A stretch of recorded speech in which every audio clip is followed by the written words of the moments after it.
Hello my friends, we have some of the news from the front lines. It seems like Ukraine expands the territorial gains in Pokrovsk-Dobropilya direction. For example, in Vladimirivka village, Ukraine pushed a little further by a few meters, but still it is an expansion of Ukrainian confirmed territorial gains. So Russia, by the way, tries to move somewhere in this place.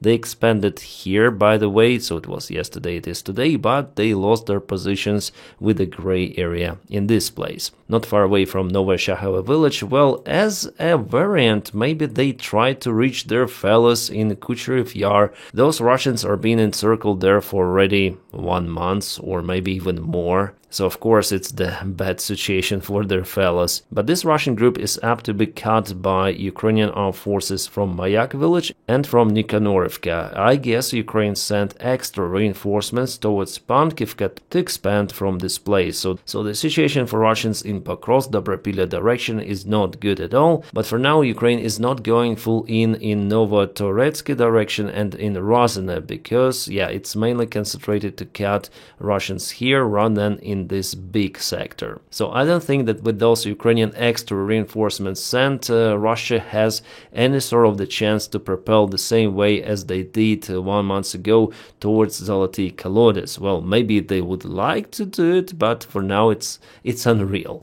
And actually, guys, I have an information that Russians try to regain control over Volodymyrivka, so they advanced using the motorcycle convoy. Yeah, we have this image from the place geolocated. There are 3 of the Russian motorcyclists, but apparently something went absolutely wrong for them because Ukraine continued to use FPV drones. So Russian attempt here absolutely failed. They were not even able to reach Volodymyrivka and were put not far away from Pankivka, but Pankivka was already taken by Ukraine, liberated. So it's understandable with this part of the front line, Ukraine still keeps initiative. But now let's go to kind of the tricky situation for Ukrainian armed forces in Kupiansk city. I see that Russia already expanded the territorial gains over here in this bridgehead before Ukraine had the chance to cut Russians here. But now it's getting too wide for the counter-offensive operation. Well, you may say that Ukraine could have advanced from 2 of the directions, but here is the war obstacle, so it's not possible to attack from Sinkivka, let's say, just from one single side. But Russians already expanded a lot. The good news that for the last 24 hours Russians didn't go deeper into the Kupiansk city and Ukraine deployed kind of the capable forces out there, the 3rd Army Corps. Well, I don't have direct mates or friends in the 3rd Army Corps, but they publish videos on their Telegram channel and I follow them. They publish up-to-date videos, so we may judge where they're located and what kind of the operations they do on the front lines. In some of the cases, especially if it is like this GoPro video, it is published with some of the delay, but drone images, they're out there right away. And the last ones were from the Kharkiv region, so they're definitely deployed in Kupiansk area. And about the most capable Rubicon Russian unit, well, Russia deployed it there, really, but Ukraine recently kaputted the place where those Rubicon operators were launching their drones from. And this video was even published by the Russian channels or shared by Russian military bloggers. Here you can see Ukrainian FP2 drone, which is similar to FP1 that flies and hunts the Russian Rubicon drone operators. That is how it's done, so Ukraine, with the help of the surveillance drones, is capable to identify the positions of the Russian soldiers and later on the FP2 drone hits their place. The drone is so powerful that it may eliminate a single house. There were multiple of the strikes and Russians confirmed their losses. The construction of FP2 drones is almost identical to FP1, but it may fly for a lower range of 150 kilometers, but may carry significantly more payload,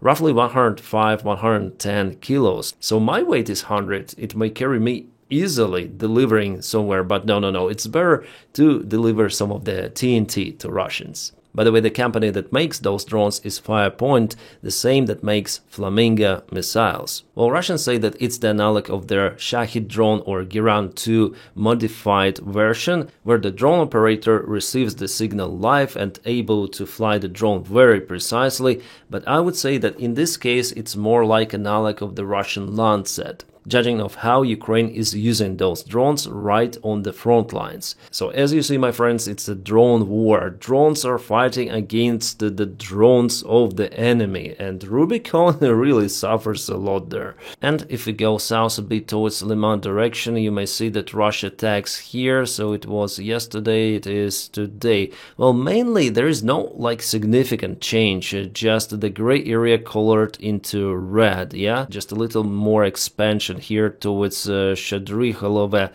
village. Yeah, Russians have multiple of the attack vectors towards Liman. They again want to take the settlement under control. But advancing further, I don't think it's a good perspective for them here, because this river of Donetsk, well, it's not an easy one to cross, absolutely, it's kind of wide. And where else Russia moves, I would say, every day is in this direction. This is the crossroad of many of Ukrainian regions, Dnipropetrovsk Oblast, Donetsk Oblast and Zaporizhia. And here, I guess, right, yeah, here Russia moved for the last 24 hours, just a little. Before they advanced here much faster, taking way more ground. Guys, in my last video I said about the possible kaboom night in Russia, and definitely it happened like that. This is one of the biggest Russian refineries out there, Saratov refinery, which was hit already many of the times, but still there is lots of the equipment that wasn't touched by Ukrainian drones before. There are at least 5 of the refinery units in this huge refinery enterprise. So one more of those units was flatlined tonight, thanks for magnificent Ukrainian long-range drone operations. Yeah, all of those videos I shared on my Telegram channel, there multiple of those were filmed, so please follow me there as well, because on Telegram I may upload the content with kind of the low censorship. And yes, follow me elsewhere. The links for my social media is in the video description below, and especially it's important for you to follow me on Patreon, because that's how you motivate me to film content on this channel. It's already morning in Saratov, the picture from the local household, and they say that it was Novokuybышevsk oil refinery. Yeah, of course, fire there continues, as you may judge on the smoke. Oh, those are the Beaver drones this time, not FP1, not Luty, but Beaver. Ukraine has multiple of the models of the long-range drones. And here we go with geolocation. So someone from those buildings filmed this huge refinery of Russia with kaboom visible in this direction. So this place, yeah, somewhere in the central part. Kaboom is what Russia always needs. Well, at the same time, Russia launched the combined attack on Ukraine. The main targets for them were Mykolaiv and the Dnipro cities. Also, some of the drones were spotted in Kiev region. All of them were shut down according to the information I have. Some of the drones proceeded to Ivano-Frankivsk and Khmelnytsky. So Pavlograd, Dnipro, Ukraine tried to shut down the drones, but there were too many. Yeah, this is the Ukrainian city Dnipro. Something is really burning there. I cannot tell what is there. I don't have this information, and now it's fresh, but later, of course, the information about this one will be revealed. What is interesting that Russian army lifted its strategic aviation. They flown to the Caspian Sea and they performed those launching maneuvers. I was monitoring Ukrainian channels all the night, but it seems like those bombers, they didn't launch their cruise missiles. They returned back to Engels. This water actually was taken on their way back. But Russians launched their ballistics missiles also towards Dnipro and towards Kiev. Those could be only intercepted by Pike-3 modification of Patriot missiles.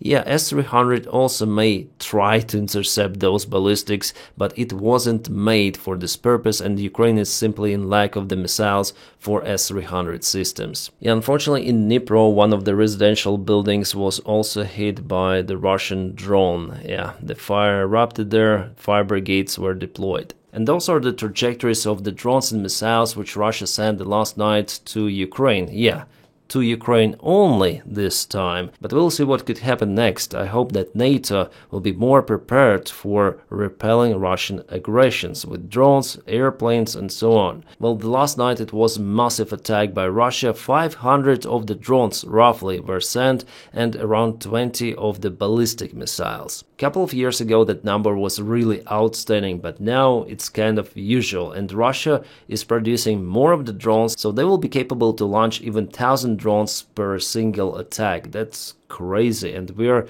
heading towards that number, unfortunately. Wow, this thing is damn huge. Taloka torpedo drone, or how you can call it. Yeah, it was presented a couple of days ago in Lviv, right on the stadium, as the part of the military exhibition. And just try to guess the warhead, like the weight, yeah, how much it could be for this huge 12-meter long torpedo. The answer is 5 freaking tons, 5,000 kilograms. Wow, guys, just look at the size. This is enormous, and I already seen some of the videos or photos, photos published in the internet with the real tests of this torpedo. And this guy in military uniform, he's sitting there scrolling the phone.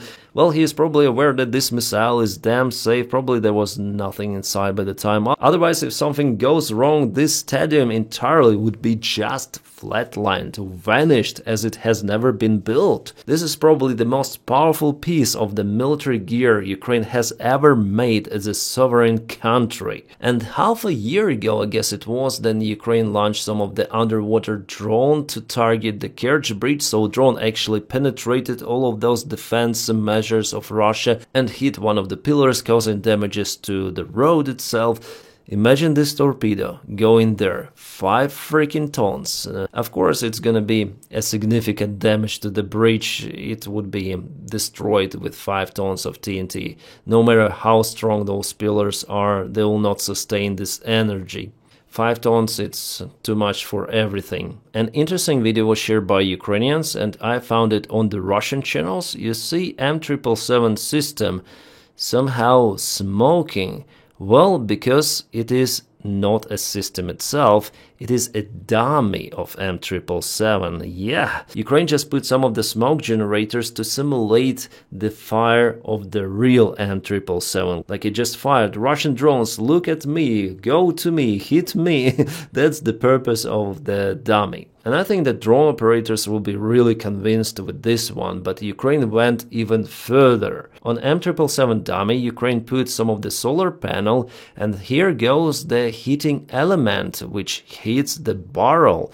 So the dummy will just shine bright for the Russian thermal cameras. And of course, Russians will try to heat it, because you see, there is the barrel, it is hot, and it is smoking. It looks like M777, it smokes like real artillery, but in fact, it's not. And it's not just a single unit, you see, there is the other dummy on the side, so it's like a massive production of those dummies for Russian drones, especially for Landsats, because they're more expensive compared to FPV. Well, guys, I'm gonna keep you updated. If you really want to support my job, please follow me on Patreon or on membership of this YouTube channel. The link for my Patreon is in the video description just below. Thank you for making this content possible. My friends, I wish you all a peaceful sky wherever you are, and have a great time.